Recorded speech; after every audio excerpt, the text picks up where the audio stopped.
جمعية الدعوة والإرشاد وتوعية الجاليات بحفر الباطن أمة. السلام عليكم ورحمة الله وبركاته.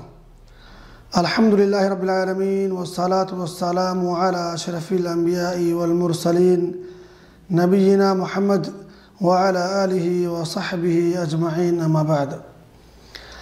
आदरणीय दर्शकबिन, प्रिय दाजुभाइ तथा दिदी बहिनीहरू, आज म तपाईहरूको समक्ष इन्शाअल्लाहुल अजीज नयाँ वर्षको पूर्व सन्ध्या यानी त्यसको स्वागतको बारेमा केही कुराहरू भन्ने छौं। प्रिय दर्शकबिन, इस्लामिक क्यालेन्डरको हिसाबले जुन नयाँ वर्षको पहिलो महिना छ त्यो हो मुहर्रमुल हराम। अब नयाँ वर्षको नयाँ महिना आएपछि, नयाँ महिना सुरु भएपछि अनि त्यसमा के गर्ने, जसरी इस्वी महिना जुन हुन्छ त्यो महिनाको सुरुवातमा न्यू इयर भनेर, नयाँ साल भनेर मानिसहरू अनेकौं प्रकारको त्यो पिकनिकहरू मनाउने, खुसियाली मनाउने, भोजभात गर्ने, यस्ता प्रकारका धेरै खराब कामहरू गर्दैछन्, जुन कामको बारेमा इस्लाम धर्ममा केही त्यसको कुनै सम्पर्क छैन। अथवा इस्लामिक सालको, इस्लामिक वर्षको नयाँ महिना सुरु भएपछि कुनै मानिसहरू अर्का मानिसलाई बधाई दिने, दुआ दिने, यस्तो कुराहरू सुन्नतको हिसाबले अथवा शरीयतमा कहीं पनि त्यसको बारेमा प्रमाण र सबूत छैन। तर यदि कुनै मानिस तपाईलाई दुआ दिन्छ कि यो नयाँ वर्षको नयाँ महिना अब सुरु हुँदैछ, म आशा गर्दछु अथवा म अल्लाह सुब्हानहु व ताआलासित म प्रार्थना गर्दछु कि अल्लाह सुब्हानहु व ताआला तपाईलाई यो वर्षमा राम्रो कर्महरू गर्न तपाईलाई शक्ति प्रदान गरौँ। अनि जुन बितेको वर्ष थियो त्यो वर्षमा तपाईहरू सित जुन पनि नराम्रो कर्महरू भएका छ भने अल्लाह सुब्हानहु व ताआला त्यसलाई क्षमा गरिदिउँ। अनि यो नयाँ वर्षमा, आउनेवाला वर्षमा तपाईलाई अल्लाह सुब्हानहु व ताआला राम्रोसित राखौँ र नेक कर्महरू गर्न तौफिक दिउँ। यस्तो दुआ कुनै मानिसहरू दिन्छ भने कुनै फरक छैन, तपाईँ पनि त्यसको बदलामा दिन सक्नुहुन्छ। तर यसको बारेमा कुनै सबूत र प्रमाण छैन, तपाईँ यसको सुरुवात नगरौँ। अथवा कुनै मानिसहरू दुआ दिन्छ भने कुनै फरक छैन। तर एउटा अरू यहाँ बुझ्ने कुरा के छ कि मानिसहरू यो नयाँ वर्ष आयो भनेर खुसियाली मनाउँछ कि मेरो उमेर बढ्यो, अनि मानिसहरू यो भन्छ कि मेरो छोराको अथवा मेरो भाइको यति उमेर भयो, उमेर बढ्यो, मानिसहरू खुसी मनाउँछ। तर यसको बारेमा अल्लाह सुब्हानहु व ताआलाले के भन्दैछ, सूरा आले इमरान आयत नम्बर 30 मा अल्लाह सुब्हानहु व ताआलाले भनेछ कि यौम तजिदु कुल्लु नफ्सिन मा अमिलत मिन खैरिन मुहदरन व मा अमिलत मिन सू तवद्दु लौ अन्न बैनहा व बैनहु अमदन बईदा व युहज़िरुकुमुल्लाहु नफ्सह वल्लाहु रऊफुम बिल इबाद। के जुन दिन प्रत्येक प्रणालीले आफ्नो गरेको राम्रो र नराम्रो कामलाई उपस्थित पाउनेछ, उसले कामना गर्नेछ कि काश उसको र त्यसको बीचमा धेरै दूरी भएको भने हुन्थ्यो। अनि अल्लाहले तिमीलाई आफ्नो बारेमा सचेत गराउँछ र अल्लाह आफ्नो सेवकहरूप्रति दयालु छन्। यानी यस आयतमा अल्लाह सुब्हानहु व ताआलाले के भन्दैछ कि क़यामतको दिन जब मानिसहरू आफ्नो कर्महरू हेर्छ, आफ्नो नराम्रो कर्महरू, त्यहाँ उहाँलाई डर लाग्छ कि यो हाम्रो सबै नराम्रो कर्महरू, सबै कुकर्महरू छ। अब यसको आधारले त अल्लाह सुब्हानहु व ताआलाले मलाई नरकमा हाल्नेछ। अनि उहाँ त्यो मानिस कामना गर्छ अल्लाह सुब्हानहु व ताआलालाई कि काश यो हाम्रो नराम्रो कर्म र म बीच धेरै दूरी हुन्थ्यो। तर वहाँ कुनै फाइदा हुनेवाला छैन। प्रिय दर्शकबिन, हजरत उमर बिन खत्ताब रदियल्लाहु ताआला अन्हु को भनाइ छ कि अल्लाहको नबी सल्लल्लाहु अलैहि वसल्लमले भन्नुभयो कि हासिबु अनफुसकुम क़ब्ल अन तुहासबु वज़िनु अनफुसकुम क़ब्ल अन तुज़नु फ़इन अहवन अलैकुम फ़िल हिसाबि गदन अन तुहासिबु अनफुसकुम तज़िनु लिल अर्दिल अकबरि यौम तुअरदून ला तख़फ़ा मिनकुम ख़ाफ़िया। सुब्हानअल्लाह। हेर्नु यो कति राम्रो हदीस छ कि अल्लाहको नबी सल्लल्लाहु अलैहि वसल्लमले भन्नुभयो कि हिसाब किताब हुनुभन्दा पहिला आफ्नो हिसाब किताब गर, तौलिनु भन्दा पहिलो आफ्नो हिसाब किताब गर, किनकि भोलिको हिसाब किताबमा आफ्नो हिसाब किताब गर्न तिमीलाई सजिलो हुनेछ। जुन दिन तिमीलाई प्रस्तुत गरिनेछ त्यस दिन सबैभन्दा ठुलो प्रदर्शनको लागि तौल तिम्रो बारेमा केही पनि लुकेको हुने छैन। प्रिय दर्शकबिन, यो हदिसमा के भनेको छ कि यो संसारमा जुन पनि तिमी कर्महरू गर्दैछौ त्यसको बारेमा आफ्नो हिसाब किताब गर, किनकि यो संसारमा तिमी यदि आफ्नो हिसाब किताब गर्दैछौ कि म के गरिरहेछु अनि त्यसमा कुन राम्रो कर्म छ कुन नराम्रो कर्म छ अनि त्यसको हिसाब किताब अनि यदि तिमी राम्रोसँग जीवन बिताइरहेका छौ भने भोलि के हुन्छ कि तिम्रो हिसाब किताबमा सजिलो हुनेछ, किनकि उता तिम्रो कुनै पनि कर्महरू लुकेको हुने छैन। प्रिय दर्शकबिन, एउटा अरू हदिस छ कि अल्लाहको नबी सल्लल्लाहु अलैहि वसल्लमले भन्नुभयो कि ला तजुलु कदमन अब्दिन यौमल क़ियामति हत्ता युसअल अन उम्रिही फीमा अफनाहु व अन इल्मिही फीमा फ़अल व अन मालिही मिन ऐन इक्तसबहु व फीमा अनफ़क़हु व अन जिस्मिही फीमा अबलाहु।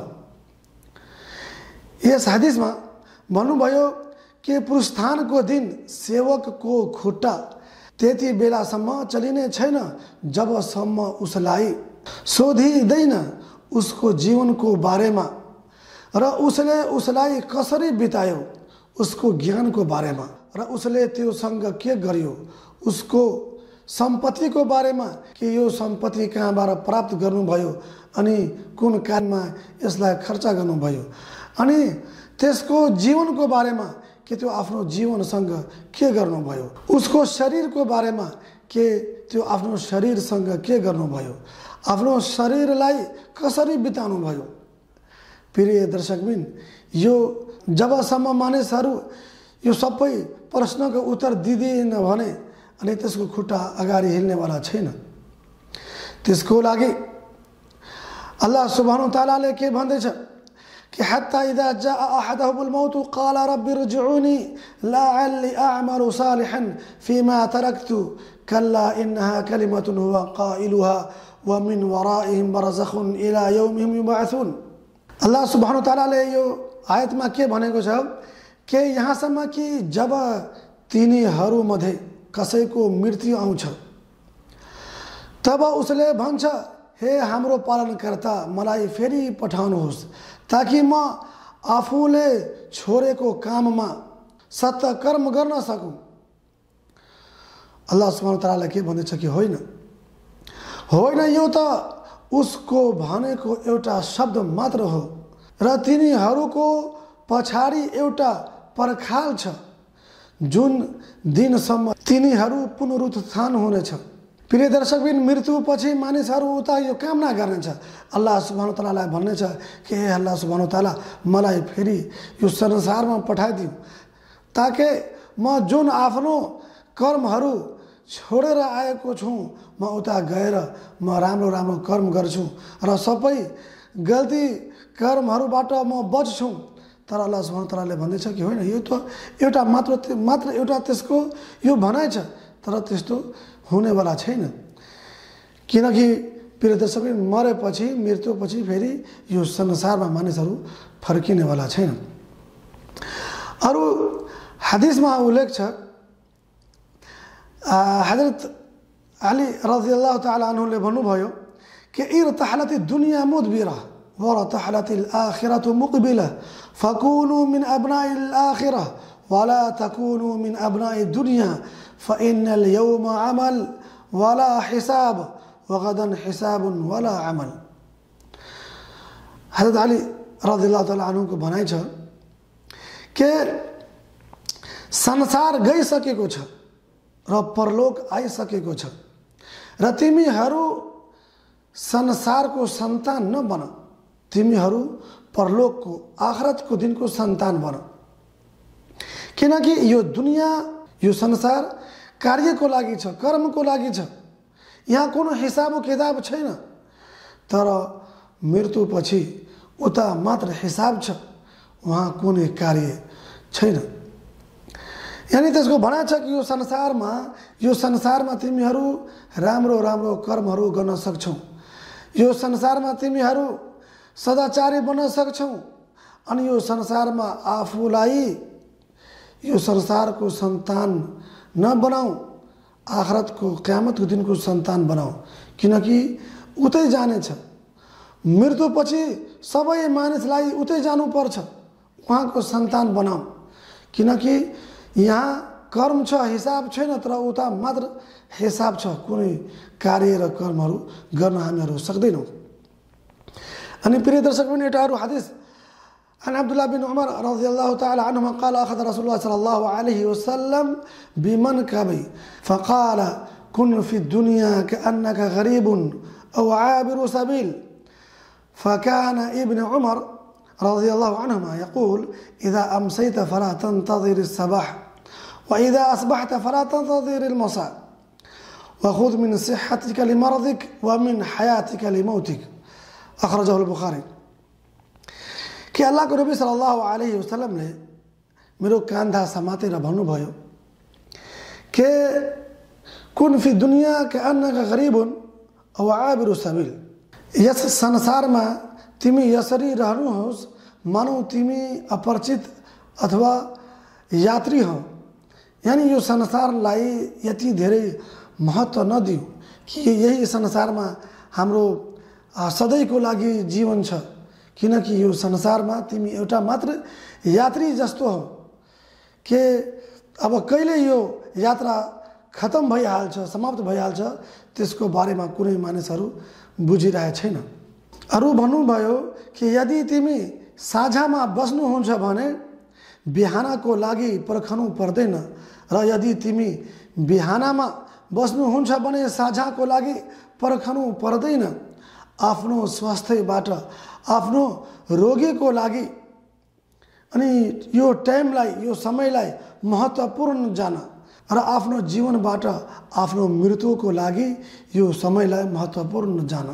यानी क्योंकि तिम्रो यो जुन समय छ, यो समयमा तिमी स्वस्थ हुनुहुन्छ भने तिमी जुन पनि राम्रो कर्महरू र राम्रो कार्यहरू गर्न चाहन्छौ भने गर्न सक्छौ। र यदि तिमी जीवित हुनुहुन्छ भने जीवित समयमा जुन पनि राम्रो कार्यहरू गर्न सक्नुहुन्छ भने गर्न सक्छौ। तर तिमी अथवा बिरामी भएकोमा अथवा मृत्यु भएकोमा कुनै पनि राम्रो कार्यहरू गर्न सक्दैन। त्यसैको लागि भन्दैछ कि यदि तिमी साँझामा बस्नुहुन्छ भने बिहानको लागि नपर्खनु, बिहानको लागि पर्खनु हुँदैन। यदि तिमी बिहानमा बस्नुहुन्छ भने साँझाको लागि पर्खनु हुँदैन। किनकि यो समय तिमीलाई प्राप्त हुन्छ कि हुँदैन यो कुरा तिमीलाई पनि थाहा छैन। यस्तो पनि हुन सक्छ कि साँझा आउनुभन्दा अघि नै तिम्रो मृत्यु पनि हुन सक्छ। अनि यस्तो पनि हुन सक्छ कि तिमी कुनै ठुलो प्रब्लम, कुनै ठुलो बिरामीमा पनि पर्नु सक्नुहुन्छ। त्यसको लागि यो समयलाई तिमी महत्त्वपूर्ण जान अनि यो समयलाई आफ्नो राम्रो कार्यमा लगाऊ। प्रिय दर्शकबिन, यसको लागि त धेरै कुराहरू कुरानको आयत र हदिसमा पनि धेरै त्यसको बारेमा आएको छ। तर म अन्तमा यही भन्न चाहन्छु कि हामीहरू आफ्नो यो जीवनलाई, जुन जीवन अल्लाह सुब्हानो तालाले हामीहरूलाई दिएको छ, यो जीवनलाई महत्त्वपूर्ण जानौँ। यस्तो होइन कि नयाँ साल आएपछि हामीहरूको जीवन बढ्दैछ, बल्कि मानिसहरूको जीवन घटिरहेको छ। जुन मानिसको जिन्दगी, जुन मानिसको जीवन 80 वर्षको छ, नयाँ वर्ष आएपछि त्यसको 79 वर्ष भयो, 1 वर्ष कम्ती भयो। अनि त्यस्तै मानिसहरूको उमेर कम्ती भइरहेछ। जति पनि नयाँ वर्ष आउँछ मानिसहरूको उमेर कम्ती भइरहेछ। तर जुन नेक मानिसहरू हुन्छ, जुन मोमिन मानिसहरू छ, सदाचारी मानिसहरू छ, उहाँले यस्तो खुसी मनाउँदैन, बल्कि उहाँले अल्लाह सुब्हानहु तआलासित तौबा इस्तिगफार गर्छ, आफ्नो कार्य र आफ्नो कर्मको हिसाब किताब गर्छ कि मैले यो संसारमा कुन कुन नराम्रो कर्म गरेको अनि कुन कुन कुकर्महरू गरेका छौँ। उहाँले अल्लाह सुब्हानहु तआलासित त्यो क्षमा चाहिन्छ, अल्लाह सुब्हानहु तआलासित त्यो तौबा इस्तिगफार गर्छ, माफी माग्छ। अनि आउनेवाला जुन नयाँ वर्ष हुन्छ त्यसमा के छ कि उहाँले त्यो सङ्कल्प गर्छ कि यो वर्षमा म राम्रो राम्रो कर्म र कार्यहरू गर्छु।